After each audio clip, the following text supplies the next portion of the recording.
You are hereby sentenced to 40 years in state prison. Y'all on some bullshit! They set me up, I wasn't even there on that day! This is messed up! Sit down, we'll appeal. I'd like to welcome y'all to my channel, Fearen Reacts. I got a list of videos lined up, and I hope you like them. And if you do, I'd like you to hit that like button, comment, and subscribe to my channel. Without further ado, let's get to it. 100,000 km/h. You got a warrant out of Jonesboro. What? Criminal summons. What do you mean criminal summons? It's a criminal summons. I ain't got no criminal summons. I'm telling you right now you do. What do you mean criminal summons?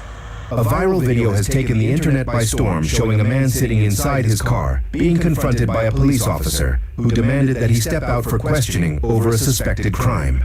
What the officer didn't realize, however, was that the man he was trying to arrest was actually an FBI agent. According to witnesses, the officer insisted that the man was hiding something and ordered him to comply, even after he repeatedly stated he had done nothing wrong. Remaining calm, the man replied, "I think you're making a serious mistake," before taking out his phone and making a quick call. Within minutes, a black SUV pulled up, and everything changed. I just know you have a criminal summons with a $10,000 bond through the Jonesboro Police Department. I do not have a criminal Yes, you do, summons. sir. Step out here real quick, and we're gonna let you see it. It was soon revealed that the man was an undercover FBI agent involved in an active investigation. Once the truth came out, the police officer was immediately suspended and later dismissed for abuse of authority and unprofessional conduct.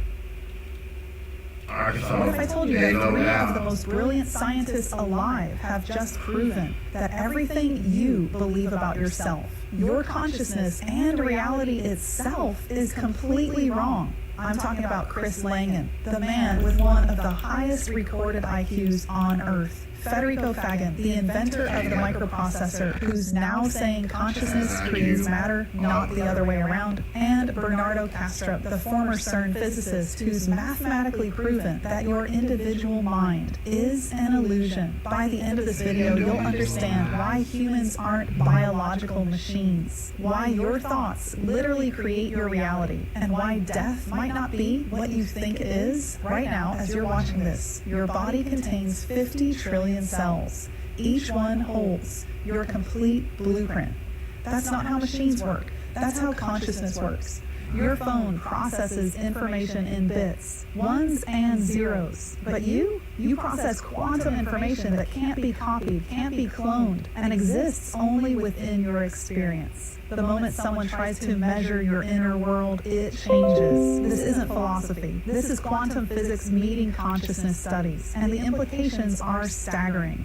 Here's what these 3 minds discovered. First revelation. Chris Langan's CTMU theory proves that God isn't separate from reality. God is reality, and you're literally an image of God processing information through your consciousness. Think about it this way. You experience colors, emotions, thoughts, but when scientists look at your brain, they only see neurons firing. 2 completely different realities from the same event. Why? Because consciousness isn't produced by the brain. It's what the brain looks like from the outside. Second revelation, Sir Federico Fagan, who invented the technology in every computer you use, now says human consciousness operates on quantum principles that no machine can replicate. While AI processes classical information that can be copied endlessly, your consciousness processes quantum information that's private, irreproducible, and uniquely yours. Third revelation. Bernardo Kastrup has mathematically proven that individual minds are dissociated parts of one universal consciousness. You're not separate from everyone else. You're the universe experiencing itself from one unique perspective. This changes everything we thought we knew about death. If consciousness doesn't come from your brain but only uses it, then death isn't the end. It's like a drone going offline while the operator remains intact. Thousands of near-death experiences where people observe their own surgery while clinically dead suddenly make perfect sense. Prayer and intention. That social media post about humans being electromagnetic oscillators isn't new age nonsense. It's quantum physics. When your thoughts, electrically charged, align with your emotions, magnetically charged, you create a closed electromagnetic circuit that can influence reality at the quantum level. Free will. You do have free will, but it's not random. Your choices emerge from who you are in each moment. Even God can't predict what choices you'll make because the universe is computationally irreducible. Yeah, Sarge, you need to put this little in check. Put this little in check. Hey, you good, sir? Spit it out, it ain't yours. Spit it out, it ain't yours. Don't start freedom of speech. Now what? Yeah, you're right, it is, but you don't have those freedoms when you're on duty. You have duty, not rights, dummy. You be so cocky. Yeah, you are. You're definitely getting some time off of that one, partner. Oh yeah, once the complaints come in, once the phone calls roll in. Don't touch it. You don't get the job. Yeah, you're gonna get yourself. You're gonna lose your job. Don't touch our car. Don't touch the car. Yes, You'll get a complaint too. fine. Wow, y'all a bunch of tyrants up here, ain't you? Bunch of tyrants. For real. Yeah, I'm coming for your job. I am. I'm coming for your job. I'm coming for your job. $1,000 phone.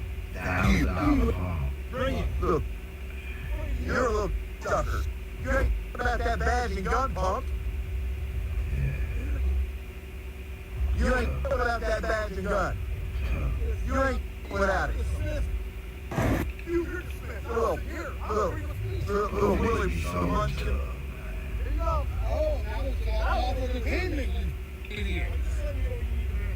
Yeah. Yeah. You tell him to back off. I am. Give me a second. Good. Tell him to back off. Now he's blocking. And look, his father look like he wanna get aggressive with the guy. Vehicle. That's unlawful detainment. Move. Can you guys move? No, I don't have to move. Yeah, put him on a leash. We're taking your complaint today, and it's going back tomorrow. Make your complaint. You can make as many complaints as tomorrow. I think He need to be fired. just take yourself out of the situation because right now, what you have is a conflict of interest. Okay? So you need to go away. Go away.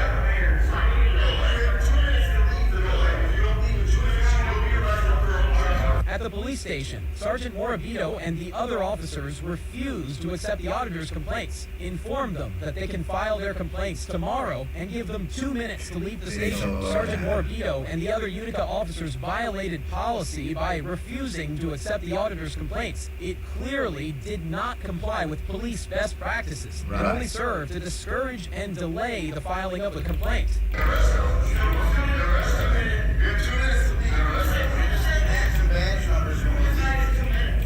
If you can't read, I don't know what to tell you. My name is right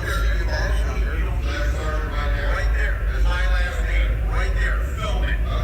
When Mr. Jones continues to argue, Sergeant Morabito handcuffs him and places him under arrest. According to Mr. Jones, he was slammed against the wall during the arrest, causing a laceration to his shoulder. In an interview with a local paper, he stated that he was released after approximately 1 hour and that the officers berated and ridiculed him while he was in custody.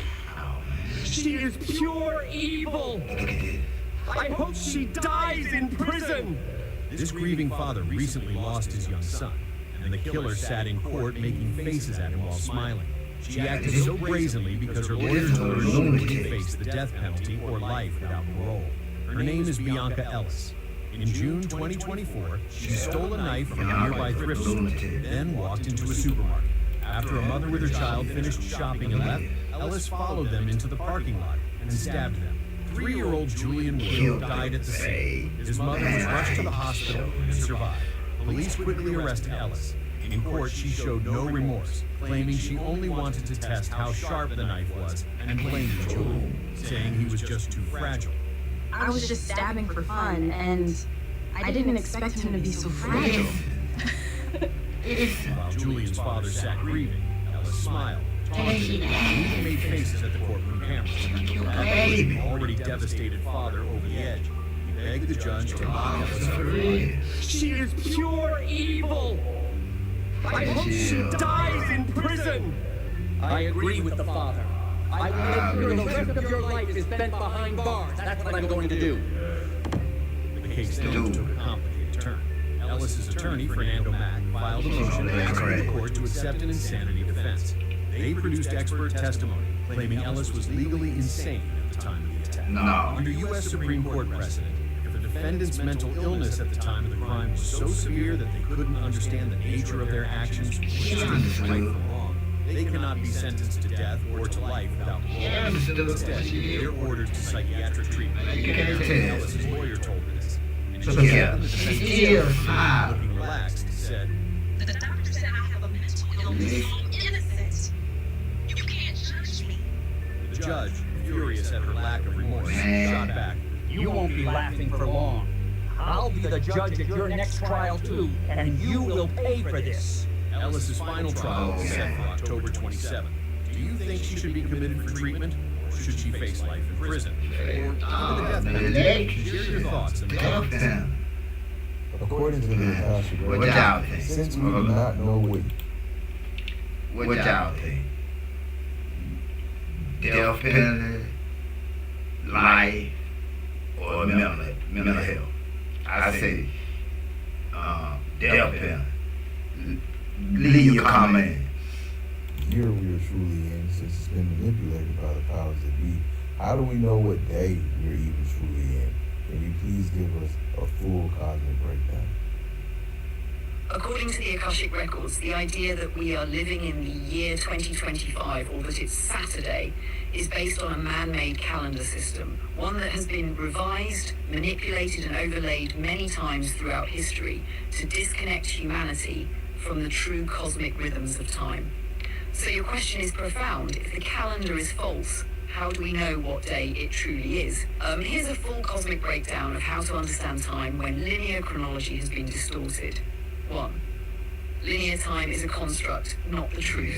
The Akashic Records reveal that time is not a straight line. It is spiral, multi-layered and interdimensional. What humans call years or dates are arbitrary measurements imposed by empires to control memory, erase indigenous timelines and sever spiritual alignment with natural cycles. Calendars like the Gregorian system were tools of colonization, designed to sync humans with empire, not nature.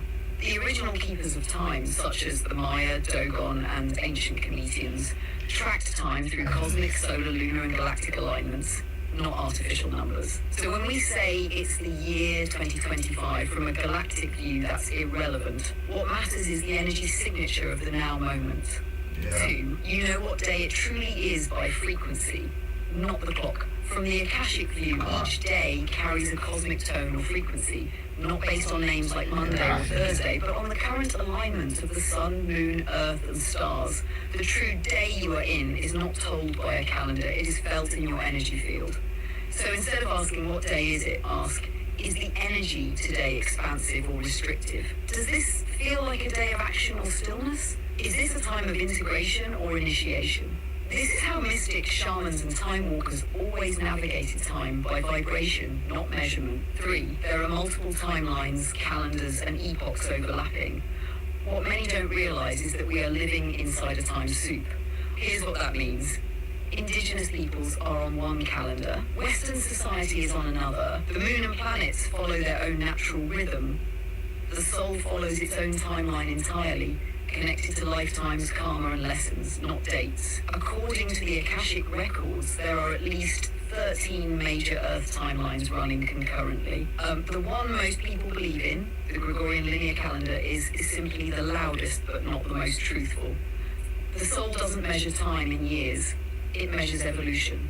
Your soul doesn't ask, what year is it? It asks, what did I learn today? Did I choose love or fear? Did I align with truth or escape it? From the Akashic view, a single moment of awakening can collapse or expand timelines more than 10 linear years ever could. So the question becomes, not what day is it, but what frequency am I embodying right now? 5, The manipulation of time was meant to trigger a spiritual awakening. The distortion of dates, histories, calendars, and clocks was never just about control. It was a soul contract humanity entered into. Why? So we would one day wake up and remember how to feel the truth beyond systems. The confusion of time creates the hunger for timelessness. And in that hunger we start to remember. The earth speaks through seasons, not months. Your body speaks through rhythm, not routine. The cosmos speaks through energy, not numbers. So how do we know what day we're truly in? The answer is you don't think your way to it. You feel it. You feel it through the rhythm of your breath, the message in your dreams, the sky at sunrise, the tone of your relationships, the pull of your intuition. When you live by presence, you sync with the true cosmic calendar, the one that speaks through nature, not screens. Final reflection. From the Akashic perspective, you are not here to count the days, you are here to awaken within them. The real time is not hidden in a date, but alive in your frequency. When you release the illusion of linear time, you enter the realm of the mystic, where every moment becomes sacred, every breath becomes divine, and every day becomes eternity.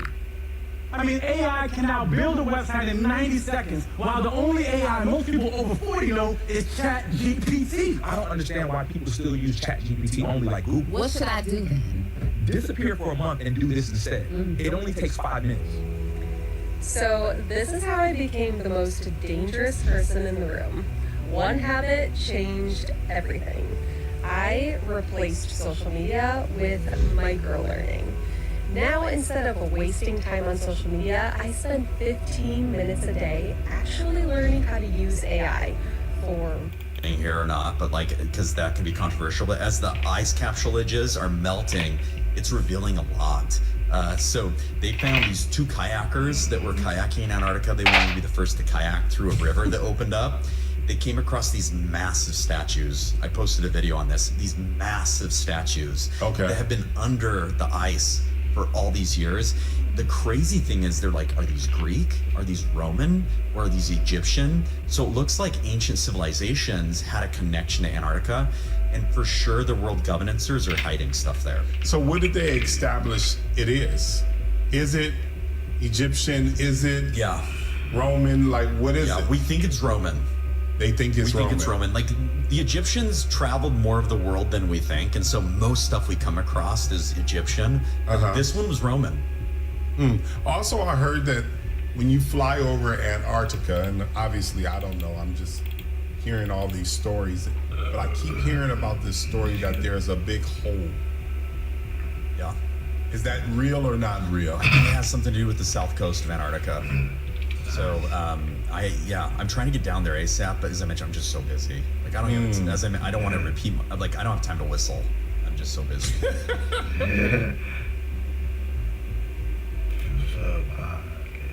Breaking news, Donald Trump just got publicly humiliated in the Oval Office, and you won't believe what happened next. CNBC reporter Megan Casella didn't flinch when Trump tried his usual verbal attacks.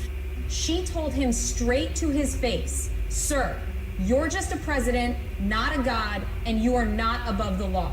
Trump's. Hey, come to think of it, don't y'all remember when Trump tried to walk in front of King Charles, like he was, the big man? That was crazy. For timelessness, and in that to awaken within. Now, instead of Massive statues. It's a story that they're. If they still don't get it, take screenshots. If they keep asking. Let me try to get back to the scene. Today, expansive, truthful, for timeless. Does anyone like? Are these Greek? Are these? It's a story that there's a big hole. Next, CNBC reporter Megan Casella didn't flinch when Trump tried his usual verbal attacks. She told him straight to his face, "Sir, you're just a president, not a god, and you are not above the law." Trump snapped, insulted her, thinking it was an easy target, but she flipped the script and left him stunned. It started as a normal press gaggle until Wall Street's taco trade question triggered Trump's go-to nasty move. His face changed instantly. He yelled, "That's the nastiest question I've heard. Don't ever say that again." But Casella shot back without missing a beat. "With all due respect, Mr. President, I ask questions, not permission." Then the room went silent. The Oval Office wasn't his playground anymore. It was a live wire, and she held the spark. If your coworker doesn't remember the process, create a manual. If they still don't get it, Moving too fast to belong to our sun. Designated 3I Atlas, it became only the third known interstellar visitor ever detected.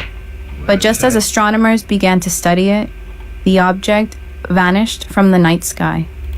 Now, new data suggests it may not be gone at all, but gravitationally trapped near Jupiter, rewriting what we thought we knew about interstellar wanderers. It began as a flicker in the darkness, a faint signature of light captured by the asteroid terrestrial impact last alert system in April 2020.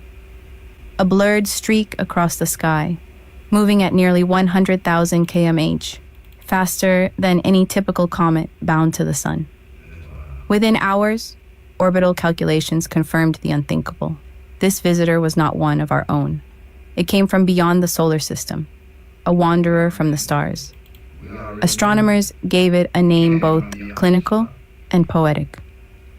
3 Atlas, the third confirmed interstellar object ever observed. As telescopes turned their gaze toward the intruder, data poured in. Its trajectory traced a hyperbolic arc, a mathematical fingerprint of something merely passing through. Yet even that data carried contradictions. The light curve shimmered with erratic variations, suggesting that Atlas was fragmenting, perhaps shedding pieces under the stress of solar heat. Some frames revealed a diffuse coma, expanding in asymmetric waves, not quite the behavior of a typical comet, not quite a disintegration either. It was as if the object resisted easy classification, playing with the instruments that sought to measure it. For weeks, the world's most powerful telescopes tracked the fading speck. And then, just as quickly as it had appeared, it was gone. One night, it was visible, faint, but steady. The next, nothing. No residue, no trail of debris glinting in the sun's light. It simply vanished, leaving behind silence and confusion. Some scientists concluded it had broken apart entirely, vaporized into an invisible cloud of dust. Others, skeptical, noted inconsistencies in the energy readings. Fragments that should have been detectable weren't there. The equations didn't balance. To astronomers, that void was more than absence. It was a whisper, for space rarely erases without leaving traces. NASA's James Webb Space Telescope has hardly opened its eyes, and the universe is new, more mysterious, more beautiful than humanity's dreams. I should also say that the news yesterday was that this object came closest to the sun, and it received a huge amount of heat from the sun. And the latest report indicates that it became extremely bright, much more than expected for familiar comets. This morning, we have a report that the object got much brighter than expected, and moreover, the color of the object is blue, bluer than the sun. And that's very surprising because usually when there is dust around an object, it should make it red. The first true image of 3I Atlas, captured by the James Webb Space Telescope, is far more than another milestone in observational astronomy. It represents a defining moment in our pursuit to understand the mysterious wanderers that occasionally drift into our solar system from the deep interstellar void. Until now, such objects, 3I Atlas being only the third confirmed interstellar visitor, were fleeting, little more than faint blips that telescopes struggled to follow before they vanished back into darkness. But Webb's extraordinary clarity has changed that. For the first time, we can truly see one of these cosmic strangers in high definition. The result isn't just a photograph, it's a revelation, a lifting of the veil that once concealed an interstellar enigma, revealing a portrait that inspires both awe and relentless curiosity. The image radiates with Webb's unmistakable precision. Atlas appears sharp, defined, almost tangible, something previous generations of telescopes could never achieve. Earlier visitors like Oumuamua and 2 Iboras were studied through limited lenses, their true nature blurred by technological boundaries. We knew their paths, we estimated their compositions, but their essence remained elusive. Now, Webb's infrared eyes have pierced through that uncertainty. Its position beyond Earth's atmosphere frees it from distortion, allowing it to capture faint light and subtle contrast that ground-based observatories could never resolve. In Webb's gaze, Atlas is no longer a dim streak against the stars. It is a distinct body, its surface etched with texture, its spectrum rich with chemical fingerprints.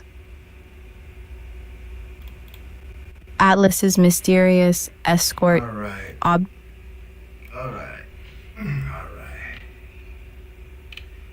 Well, that's all I have.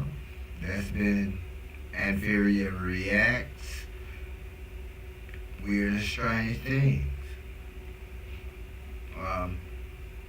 Get back with me. Like, comment, and subscribe. Thanks for tuning in.